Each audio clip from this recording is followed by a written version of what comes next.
Welcome back to Deepucator Stories. Have you ever felt like you were being watched, judged not for who you are, but for who someone thinks you are? For Marcus, a 40-year-old veteran and new homeowner, that feeling became his daily reality. It wasn't an invading army he had to worry about, but something far more insidious: the Homeowners Association. Led by a woman who weaponized the rulebook, a complaint about the trash cans, a warning about his children's laughter, it all culminated in one humiliating moment when she told an entire room of his neighbors that his family didn't belong. In this story, you will witness the moment a quiet man, pushed too far, uses his own story of service and sacrifice to silence a crowd and redefine what it truly means to belong in America. This isn't just a story about a Karen prom. It's a story about quiet courage and the unexpected ways we find our voice.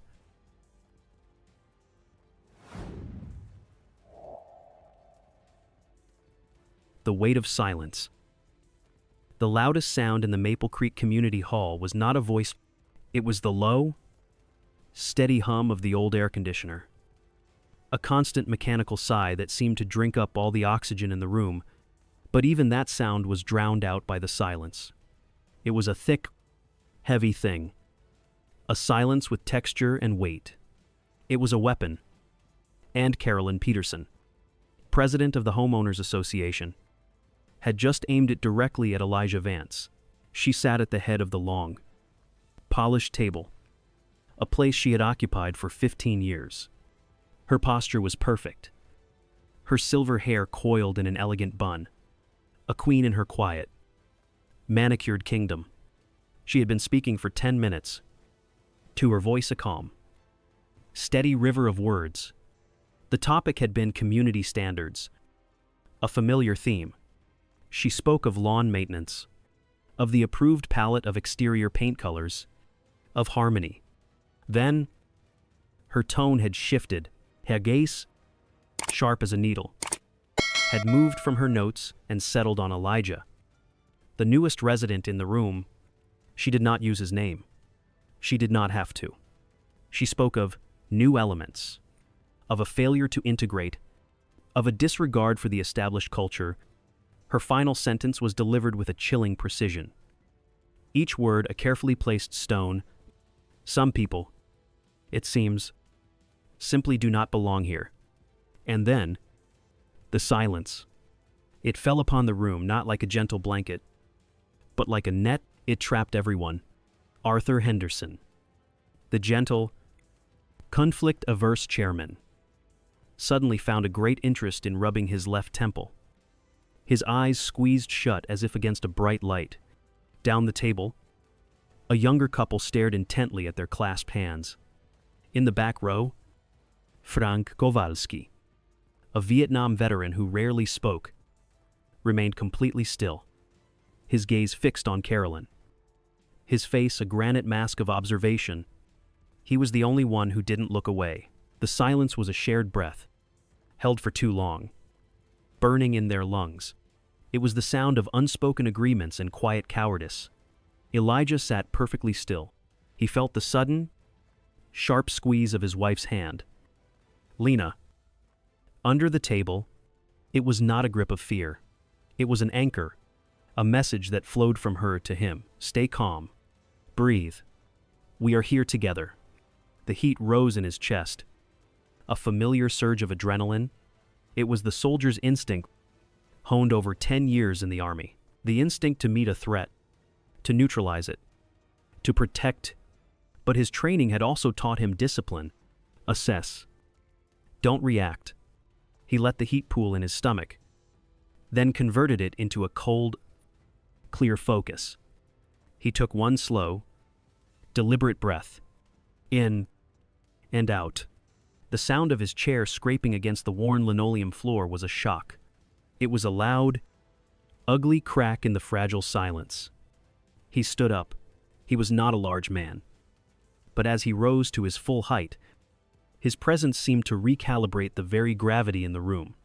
He did not look at Carolyn. Not yet. His eyes moved slowly, deliberately, across the faces of his neighbors. His voice, when it came, was not loud. It was not laced with anger. It was measured, calm, the voice of a man who was asking a question, not starting a fight. "Thank you, Carolyn," he said, his tone perfectly even. The simple courtesy seemed to surprise them, making a few people shift uncomfortably. "You've raised an important point." He paused. "About belonging." He let the word hang in the air. A single, résonnant note. He watched it land. "And it's made me think," he continued, his gaze still moving around the room. A quiet invitation for them to participate, to be more than just spectators. "It's given me a question. Not for you," he said, finally letting his eyes rest on Carolyn, "but for all of us, for the community." He looked from a face of strained neutrality to one of quiet shame, and then to another. "My question isn't whether my family belongs here," he said, his voice steady and clear as a bell. "My question is whether an attitude of division, an attitude that judges its neighbors instead of welcoming them." He paused again, letting the weight of his words sink in. "Does that still belong here, in our community?" And then, nothing. The hum of the air conditioner returned, a lonely sound in a changed landscape. But the silence that followed his question was different. It was heavier, more profound.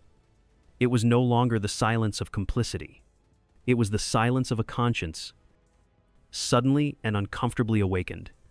It was the silence of a truth that, once spoken, could not be taken back. Carolyn's polite, practiced smile faltered. A flicker of uncertainty crossed her eyes. Her authority, built on a fortress of rules and bylaws, had been breached by a single pitered onsepen. Simple question. For the first time that evening, perhaps for the first time in years, she had no reply. The silence was the answer. As Elijah stood there, looking at the faces of the people he was supposed to call neighbors, the tense present began to blur. The fluorescent lights overhead seemed to dim. The stuffy air of the hall dissolved, replaced by a different memory. A different scent.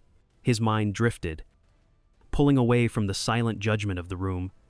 It traveled back 6 months, to a day filled with sunlight, to the clean, sharp smell of fresh paint, and to the quiet, hopeful promise of a new beginning. The Unwelcoming Committee. 6 months earlier, there was no silence. There was only the sound of hope, a cheerful echo that bounced off the freshly painted walls of their new home. Elijah remembered it clearly. The bright, optimistic sound of their children's laughter, 8-year-old Maya and 6-year-old Jordan, as they raced across a lawn that was finally theirs.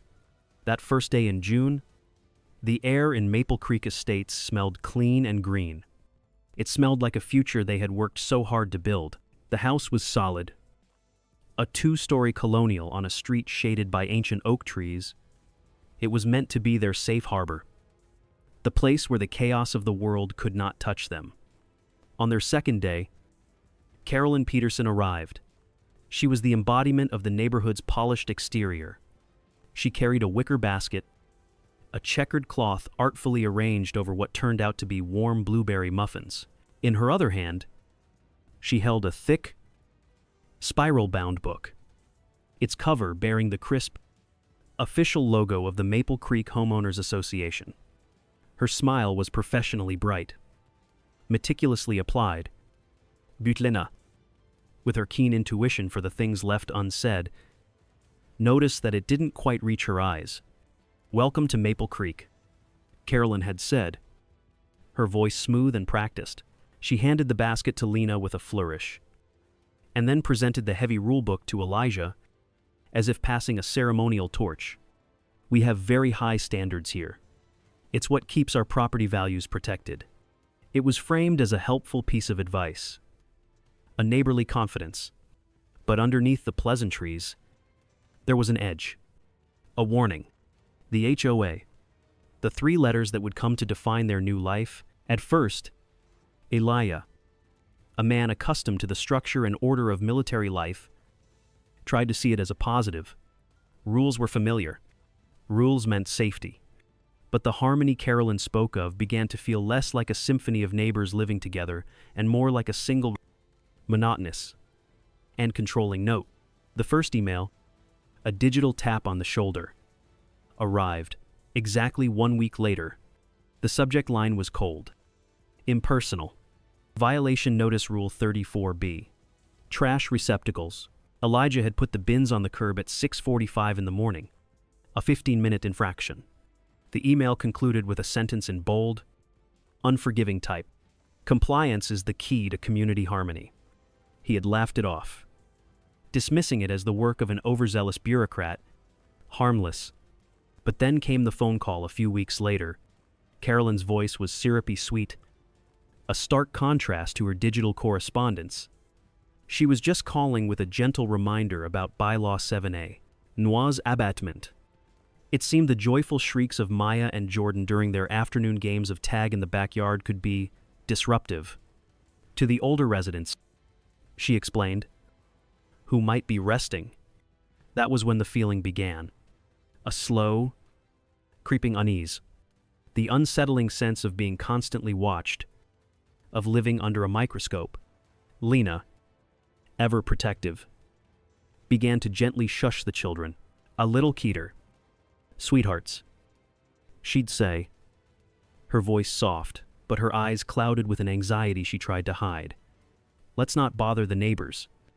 The Vances began to feel like guests in their own home, tiptoeing around invisible lines, their laughter subconsciously muted. The final act of this quiet siege, the one that broke through Elijah's determined optimism, was not digital. It was a letter. It arrived on a Saturday afternoon, delivered by certified mail. Requiring his signature, it felt heavy in his hand. Official and cold. A stark white envelope against the warmth of the day. A demand. The issue was the white paint on their front fence. A simple, clean, white picket fence that had been one of the charming features that made them fall in love with the house. The letter, in stark, bureaucratic language, informed them that the color was white dove, the HOA's approved list of exterior whites, a list they had never seen. Only included simply white to the naked eye. The difference was non-existent, a ghost of a shade, a Poots distinction, but to the HOA, it was a glaring, offensive violation. They were given 30 days to repaint the entire fence. Failure to comply would result in a fine, a daily fine. The word hung in the air between Elijah and Lena long after he read the letter aloud. Fine. It was no longer a suggestion or a reminder. It was a threat. This wasn't about the color of paint. He realized with a sinking feeling, it was about control. It was about sending a clear, unmistakable message. That evening, Elijah walked into the kitchen to find Lena standing by the sink, to her back to him, her shoulders shaking silently. She wasn't making a sound, a testament to her effort to keep her distress from the children. But he knew she was crying. He came up behind her and wrapped his arms around her, resting his chin on her shoulder. They stood there for a long time, the low hum of the refrigerator filling the space between them. The silence in their new home was no longer peaceful. It was heavy, suffocating, and filled with the questions they had both been desperately avoiding. It was a silence that demanded to be broken. Seeds of doubt. The conversation they finally had that night, under the dim, solitary light above their kitchen table, was low and tense. It was a conversation that pretended to be about shades of white paint, but was not about shades of white at all. This is harassment. Eli, Lena said. Her voice was a raw whisper, as if she were afraid the very walls of their new home were listening. Reporting back. She's building a case against us. It's methodical. The trash cans, the noise, now the fence. It's a pattern. Can't you see it? Elijah ran a hand over his weary face. The accumulated stress of the past few weeks settling deep into his bones, a part of him, The soldier, the logician, wanted to disagree. He wanted to break it down into manageable facts. He saw a rigid, overbearing woman obsessed with rules, a neighborhood tyrant who likely treated everyone with the same level of scrutiny. That was a problem he could understand. A problem he could strategize against, but Lena saw something deeper. Something more personal and sinister. "They don't want us here," she said, her voice trembling with a pain that cut him to the quick. "And it's not because of the trash or the paint. You know what it's about." He did know. Or at least, he felt it. He felt it in the way some neighbors would offer a tight, forced smile before quickening their pace. He felt it in the subtle, yet constant, sensation of being an exhibit, of being evaluated. But to name it, to give that ugly prejudice a voice, felt like a surrender. It felt like letting it win, like teaching his children to see monsters hiding in every shadow. "If we call everything a fight, Lena," he argued gently, his own voice heavy, "then we'll always be at war. We'll become the angry family, the ones who cause trouble. Is that who we want to be?" Lena's eyes, shimmering with unshed tears, were full of a desperate frustration. "What's the alternative?" "Eli, we just keep our heads down, repaint a perfectly good fence, and hope for the best. What's next? Do we have to get the HOA's approval for the kids to have friends over for a birthday party? When does it stop?" Her voice cracked on the final question, the one that struck him directly in his father's heart. "When does Maya come home from school and ask us why we're not welcome here?" He had no answer for that.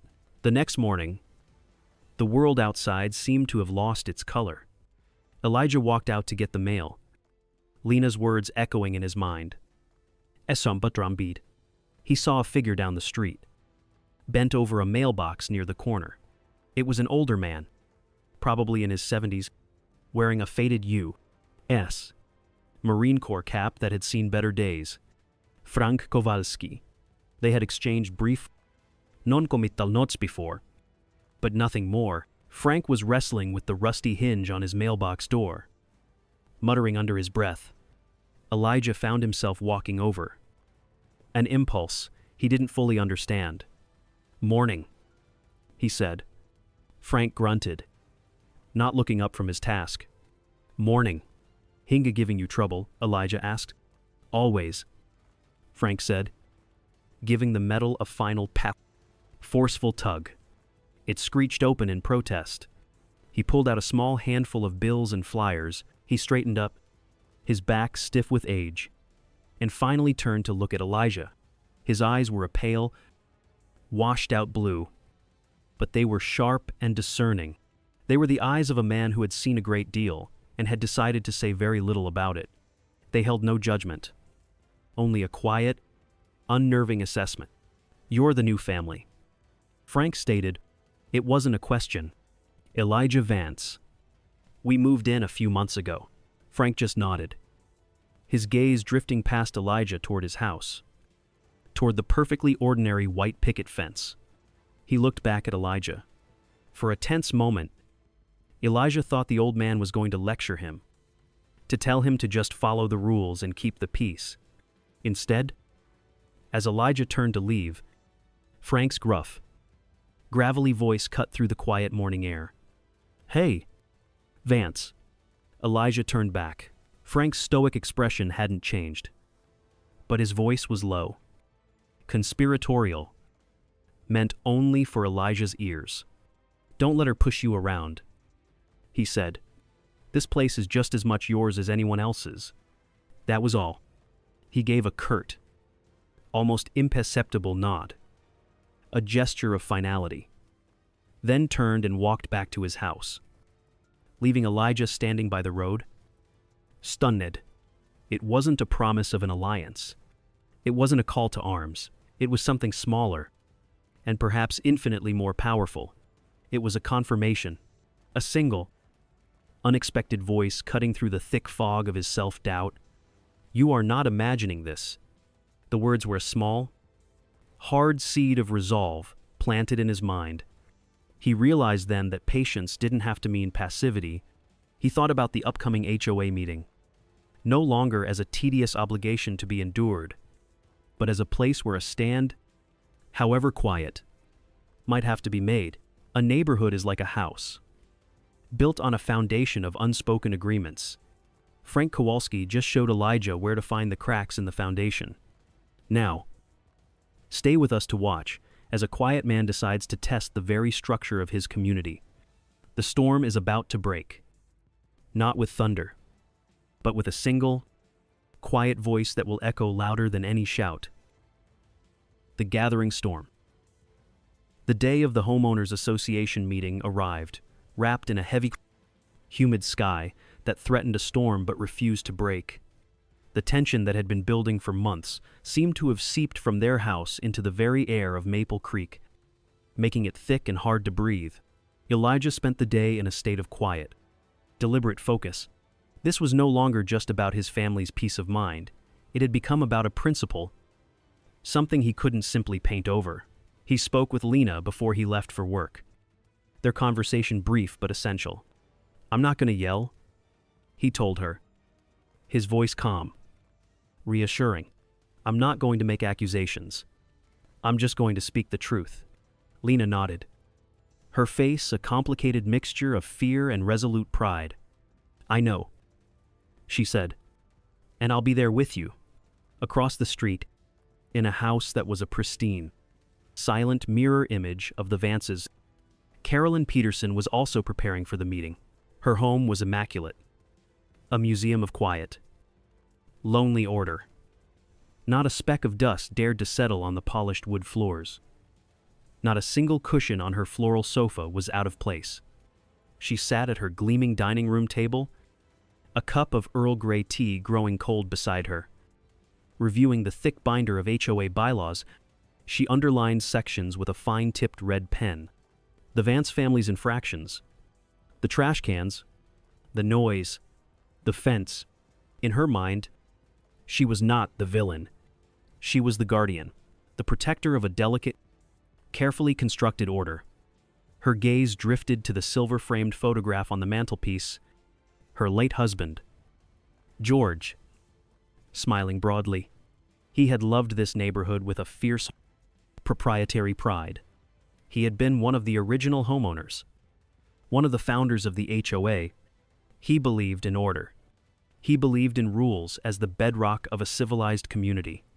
After he was gone, protecting the neighborhood, enforcing his vision, became her sole purpose. It was her way of honoring his memory, of keeping a part of him alive. In her carefully ordered mind, the Vance family wasn't just a nuisance. They were a crack in the foundation, a symbol of the slow, unwelcome change. She was determined, at all costs, to hold back. That evening, as residents began to trickle into the sterile, fluorescent-lit community hall, the air was thick with unspoken things. People clustered in small, quiet groups, casting nervous, sideways glances toward the door. Arthur Henderson, the chairman, stood by the coffee machine, a strained, cheerful smile plastered on his face as he tried to engage people in meaningless chatter about the impending weather. His efforts fell flat, the conversations dying out as soon as they began. Elijah and Lena arrived together, their quiet entrance causing a brief but noticeable lull in the low murmur of conversation. Heads turned, then quickly turned away. They didn't stop to talk to anyone, simply found two empty seats near the middle of the room and sat, a small, silent island in a sea of unease. "Un moment later," Frank Kowalski entered. He moved with the slow, deliberate pace of an old soldier, nodding to no one, and took his usual spot in a chair against the back wall. A silent sentinel. As he sat, his eyes met Elijah's across the room. There was no smile, just a brief, steady look of acknowledgement. It was enough. Carolyn made her entrance last, as she always did, a subtle power play. She moved through the room with an air of practiced authority, nodding regally to some, offering a thin, controlled smile to others.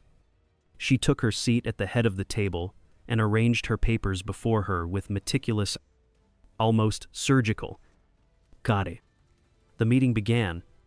Arthur Henderson cleared his throat and tapped the microphone, the sound echoing slightly in the tense waiting room. He rushed through the opening remarks, his voice betraying his desperate eagerness to get it all over with. He talked about the budget for the community pool. He talked about a proposal for new holiday decorations. Then, he came to the part of the agenda that everyone in the room, whether they admitted it or not, was waiting for. And now, he said, his eyes darting around the room, making a point of avoiding everyone. We'll have the report from our Welcoming Committee head, Carolyn Peterson. Carolyn stood up. The room, which had been filled with the nervous sound of shifting chairs and quiet coughs, fell completely. Utterly silent. The storm had finally arrived. The reply. Carolyn Peterson stood at the head of the table, a portrait of unwavering composure. Her report began not with a direct accusation, but with a series of quiet, bureaucratic cuts, each one precisely aimed. She did not mention the Vance family by name. She was far too skilled for such a crude assault. Instead, she spoke of recent challenges to our established community standards. Her voice was smooth, her delivery flawless, as she listed a series of small, unnamed infractions that painted a picture of careless disregard. Holiday decorations, she noted, left up 2 full days past the strict January 15th deadline. An unapproved model of portable basketball hoop, appearing and disappearing from a driveway. An unusually high number of weekend guests at one particular property, raising unspoken concerns about unofficial rentals or other unseemly activities. Each item was a veiled accusation, a perfectly crafted dart thrown from behind the formidable shield of the HOA bylaws. Elijah and Lena felt the sting of each one, recognizing their own small, innocent actions. A delay in taking down the Christmas lights due to a flu, a birthday gift for their son Jordan, a visit from Lena's sister and her family twisted and presented as egregious violations. As Carolyn spoke, the camera of the mind could pan slowly across the room, capturing the gallery of silent reactions. Arthur Henderson, the chairman, was visibly wilting under the tension, his gaze fixed on a water stain on a ceiling tile, as if it held the secrets to the universe. His only thought was a frantic prayer: please don't let this become a lawsuit. Please, just let this meeting end. Across the room, Frank Kowalski sat with his arms crossed over his chest, his face as impassive as granite. But inside, his thoughts were sharp and clear as glass. She's using the rules to hide her fear, the fear of anything and anyone she can't control. The other neighbors shifted in their seats, their collective silence a complex mixture of discomfort, quiet agreement, and a desperate, universal desire not to be involved. Carolyn saved her most potent weapon for her conclusion. She finished her list of infractions and transitioned to a philosophical flourish, her voice dripping with a false, saccharine concern for the neighborhood's future. We must be vigilant, she said, her eyes sweeping the room, making brief, meaningful contact with her known allies before landing, with deliberate and crushing weight, on Elijah. Not everyone understands the delicate culture we have cultivated and protected here for over 30 years. Not everyone shares our values. She paused, allowing the toxic implication to seep into the silence. Some people, it seems, simply do not belong here. The silence that followed was absolute, a vacuum where the air had been. It was the moment the entire evening had been building towards. The inevitable detonation. Lena's hand, resting on Elijah's thigh under the table, tightened into a fist. Then, the sharp, protesting scrape of Elijah's chair against the linoleum floor. He stood up. He looked at Carolyn directly. A brief, steady acknowledgement of her attack. Then he deliberately turned his body slightly. A subtle but significant shift, He was addressing not just her, but the entire room. He was refusing to make this a personal duel. He was elevating it to a community discussion. "Thank you, Carolyn," he said, his voice miraculously calm and clear, a clean blade cutting through the thick, suffocating tension. "You've raised an important point." He paused. About belonging. He let the word hang in the air. A single resonance, forcing them all to consider its meaning. And it's made me think. It's given me a question. "Not just for you," he said, his gaze briefly returning to her, "but for all of us. For the community." He moved his eyes from one face to the next. A quiet, insistent invitation.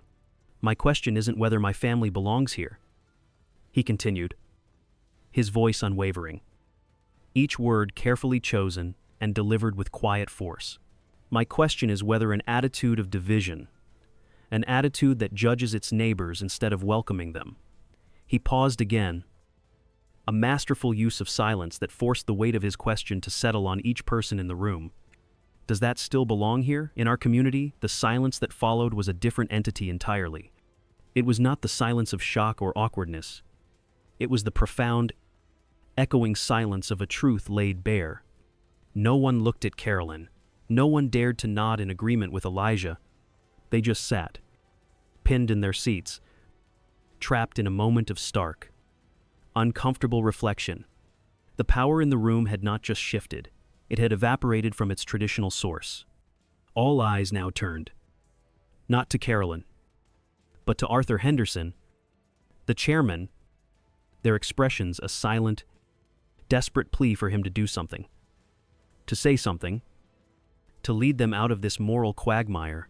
Carolyn stood alone at the head of the table, her neatly typed report still clutched in her hand like a useless shield. For the first time, in the heart of her own kingdom, she looked small. She looked utterly and completely isolated. Arthur Henderson cleared his throat, the sound unnaturally loud. A dry croak. He fumbled with his agenda, his hands trembling slightly as he tried to find his place. "Well?" he stammered, his voice thin and reedy. "Thank you, Carolyn." Next on the agenda, the budget for landscaping. But no one was listening anymore.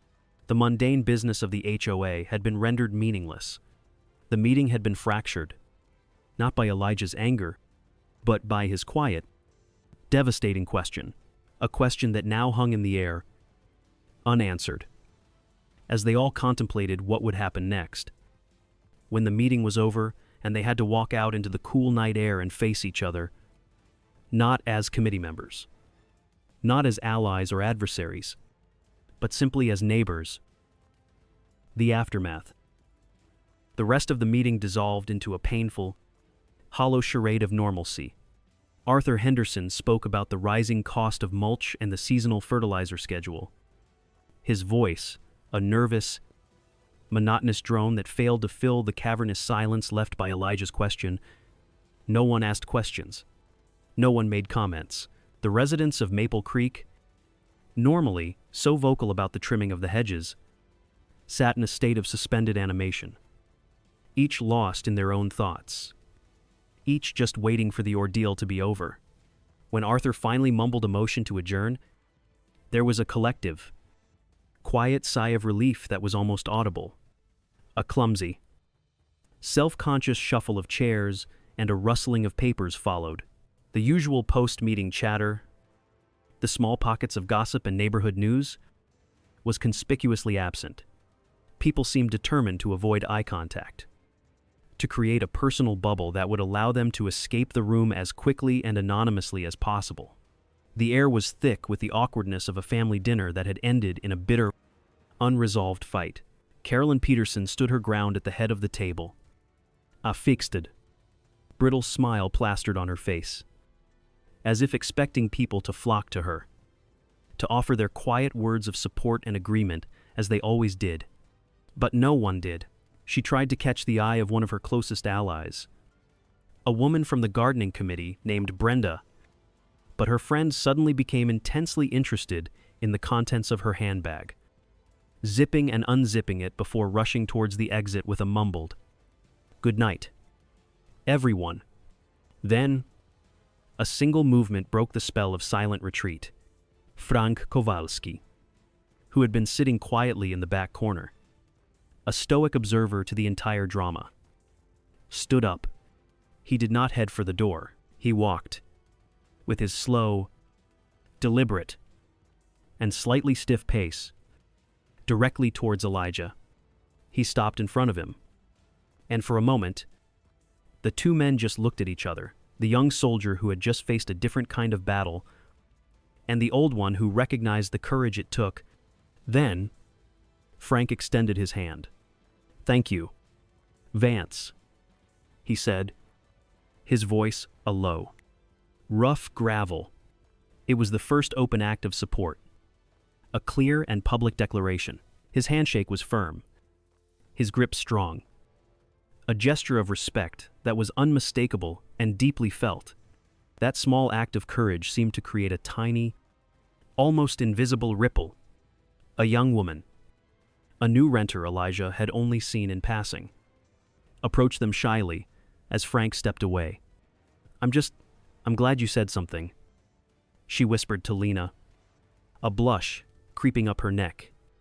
Before she hurried away, a younger couple, the Garcias from down the street who had been staring at the table all evening, offered a small, hesitant but sincere nod in Elijah's direction as they passed by on their way out.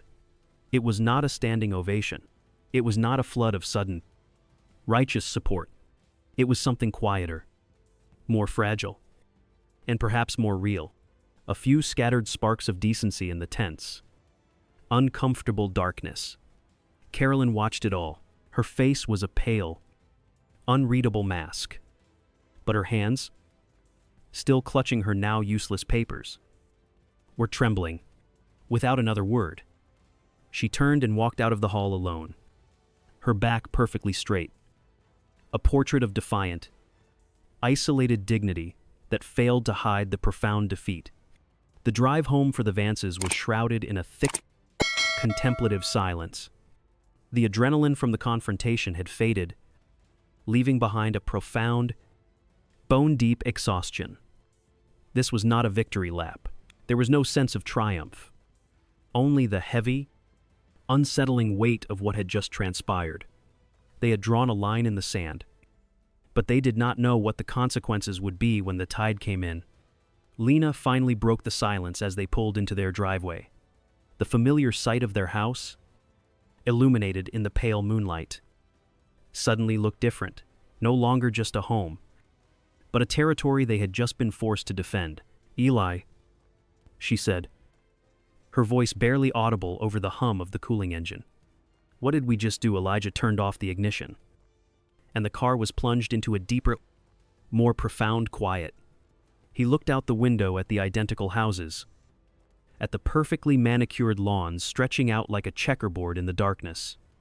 "I don't know," he answered honestly, his voice heavy with the gravity of the night. "But we couldn't do nothing." The silence that enveloped them then was not hostile. It was a silence filled with a daunting uncertainty, with the unspoken question of what the morning, and all the mornings that would follow, would bring. Ripples in the water. In the days that followed the HOA meeting, the community of Maple Creek did not erupt. It shifted. The change was not an earthquake, a sudden, violent tearing of the social fabric. It was a series of subtle, almost imperceptible tremors that slowly, quietly realigned the social landscape. For the Vance family, the world became a strange and unpredictable mix of unexpected warmth and chilling cold. One Saturday morning, Elijah was outside, wrestling with the lawnmower, when Mr. Garcia, from the young couple at the meeting, came over carrying 2 bottles of cold water, beaded with condensation. "Figured you could use this," he said with a friendly, easy smile. "It's a hot one." They stood there in the bright sunlight and talked for 10 minutes. They talked about the best type of grass seed, about their jobs, about their kids. It was the longest, most normal, and most welcome conversation Elijah had had with a neighbor since the day they moved in. A few days later, Lena was coming home from the grocery store, her arms full, when a woman she didn't know stopped her car in the middle of the street. "You're Mrs. Vance, right?" the woman asked. Leaning out the window, Lena tensed, preparing for another confrontation. "I wasn't at the meeting," the woman continued, "but my friend Sarah was. I just wanted to say thank you." She smiled, a genuine, unforced smile, and drove off, leaving Lena standing on the sidewalk, stunned and blinking back tears. These small, unexpected gestures were like rain after a long, oppressive drought, nourishing a part of their spirits they hadn't even realized was so withered and dry. But for every drop of warmth, there was a corresponding patch of ice. The woman who was Carolyn's close friend, Brenda from the gardening committee, now looked straight through Elijah when they passed at the community mailbox, her face a mask of cold, deliberate disapproval. Another neighbor, who had once been friendly and quick with a wave, now gave only a curt, dismissive nod from across the street before turning his back. The lines, invisible before, had been drawn in bright, stark colors. Meanwhile, Carolyn Peterson lived in a fortress of her own making, a fortress of silence, the deep, comforting quiet in her immaculate house. Once a symbol of peace and order, now felt like a punishment. On echoing voice, the phone, which used to ring constantly with neighbors asking for her advice on rose bushes or sharing the latest piece of gossip, was stubbornly, unnervingly quiet.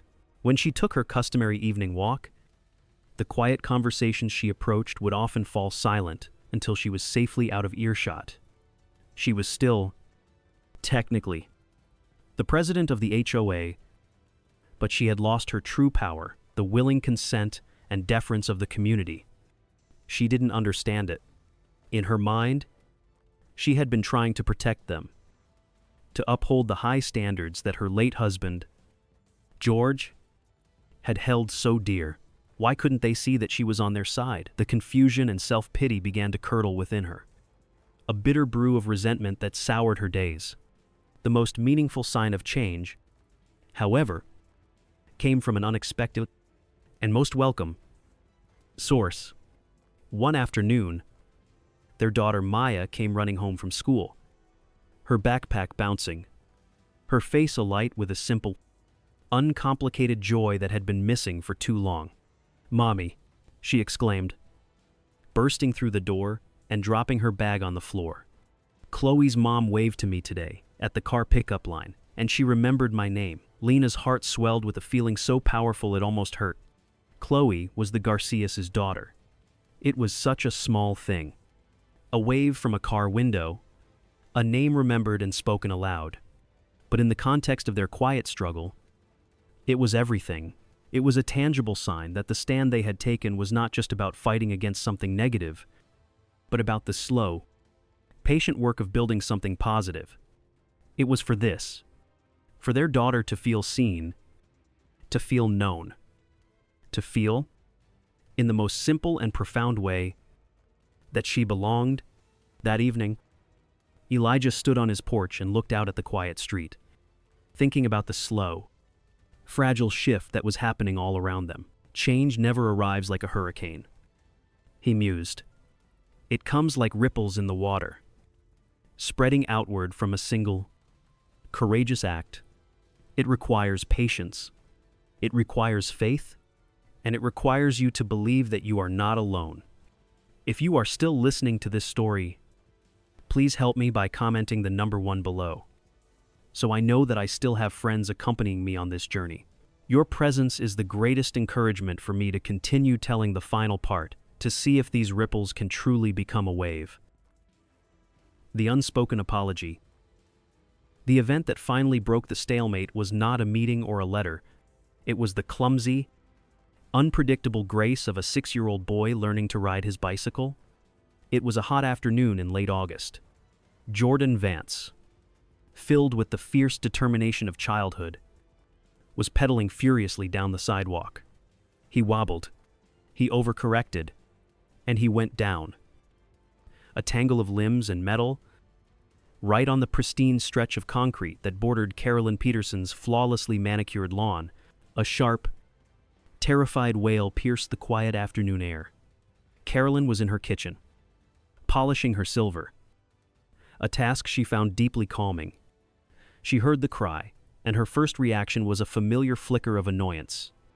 Noise? Children's noise. Always disrupting the peace. She moved to the window, ready to frown at the disturbance. But what she saw was not a game. She saw a small boy sitting on the pavement, his face contorted in pain. She saw the bright, shocking red of blood welling up from a long scrape on his knee. For a long, frozen moment, two opposing forces battled within her.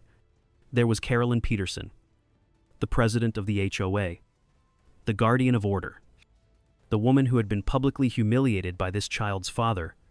That woman saw a trespasser, a source of chaos staining her perfect curb. But then there was another woman, one who had been dormant for a very long time. There was Carolyn, the grandmother, the woman who remembered the distinct, heartbreaking sound of a child in real pain. She remembered patching up the scraped knees of her own children, of her grandchildren, the feel of their small, trembling bodies in her arms. Humanity won. She took a deep, steadying breath, a gesture that mirrored Elijah's at the meeting. She unlocked her front door and stepped out into the humid air. Jordan looked up, his tear-streaked face filled with fear. As he saw her approaching, he probably expected a scolding. Instead, Carolyn knelt down beside him, her movements a bit stiff. "All right now," she said, her voice softer than he had ever heard it, though still tinged with a practical, no-nonsense edge. "That looks like it stings. Let's go inside and get that cleaned up." She helped him to his feet and led him, limping, into her immaculate kitchen. She sat him on a chair, and with practiced efficiency, she retrieved her first aid kit.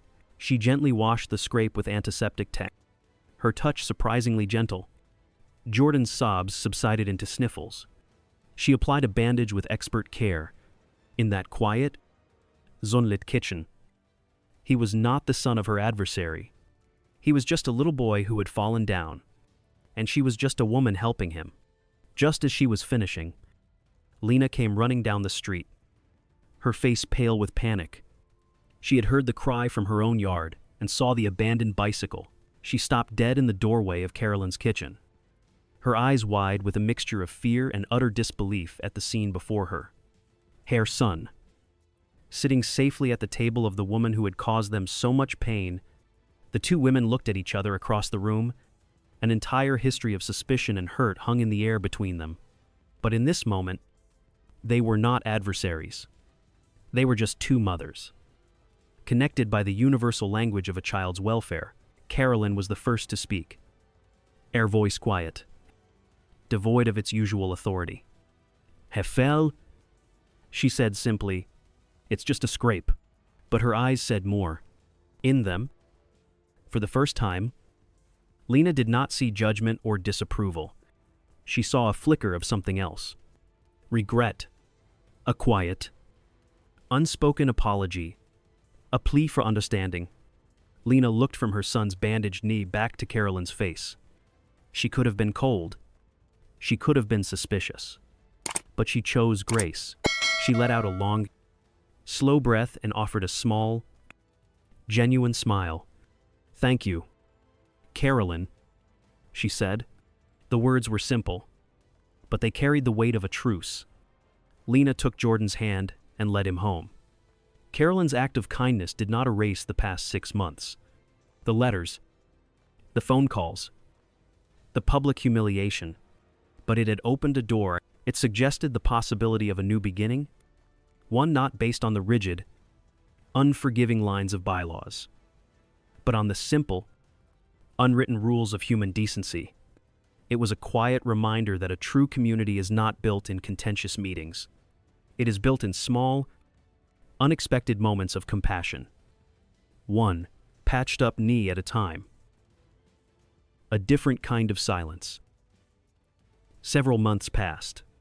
The humid, oppressive heat of August gave way to the crisp, golden light and cool, gentle air of October.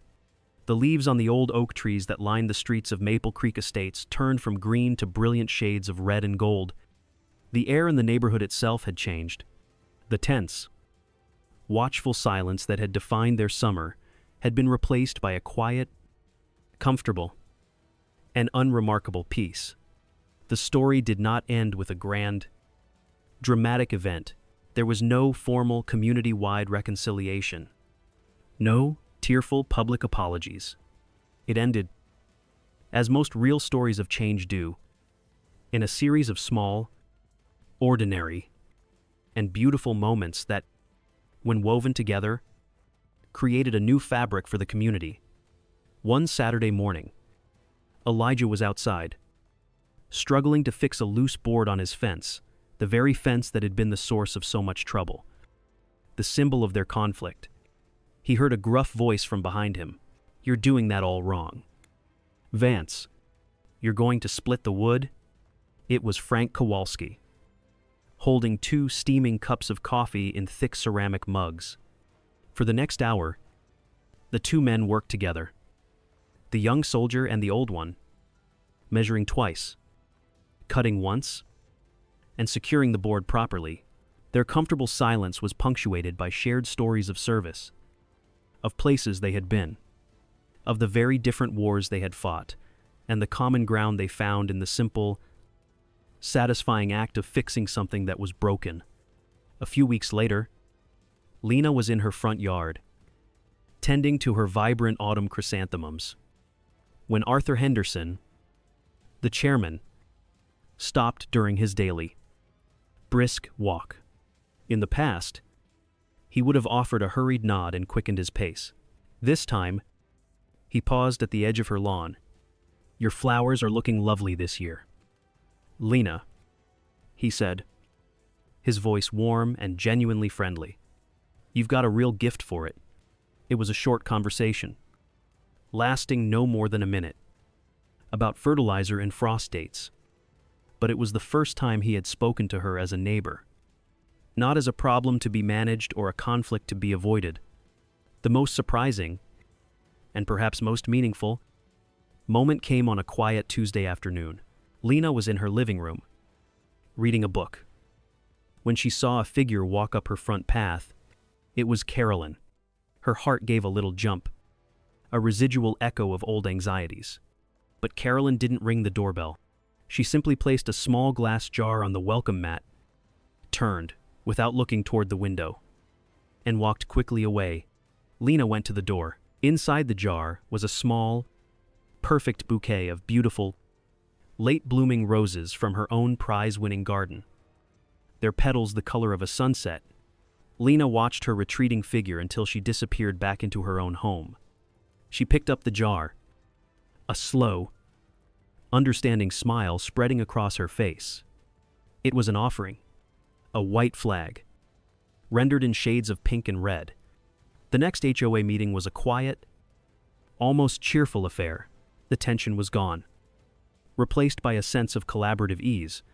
They still talked about rules and budgets, but they also talked about planning a neighborhood potluck for Thanksgiving. They talked about organizing a holiday lights contest. They talked like neighbors. They even laughed. The story closes on a perfect autumn evening, the kind where the air feels full of memory and promise. Elijah and Lena are sitting on their front porch swing, moving gently back and forth. Confortable. Companionable silence between them. On the lawn, now dotted with fallen leaves, Maya and Jordan are playing tag, their bright, clear laughter echoing in the twilight air. The setting sun casts a warm, golden glow over the identical houses, making them look less like a rigid, unforgiving grid and more like a tapestry. each house a different thread. Lena leans her head on Elijah's shoulder, and they watch their children play. Their silhouettes dark against the vibrant sky. They are surrounded by a new kind of silence. The silence of peace. The silence of deep, quiet contentment. The silence of belonging. This story teaches a powerful lesson when faced with prejudice hidden behind regulations. Our own narrative, our history. Our integrity becomes our strongest reply. It proves that belonging is not something that can be given or taken by a committee. Did this story move you? I invite you to share your reflections below. Each one is read and valued. To continue exploring the complexities of the human heart together, please consider subscribing to Dipu Cater Stories. Thank you for lending me your time and for being a cherished part of this space.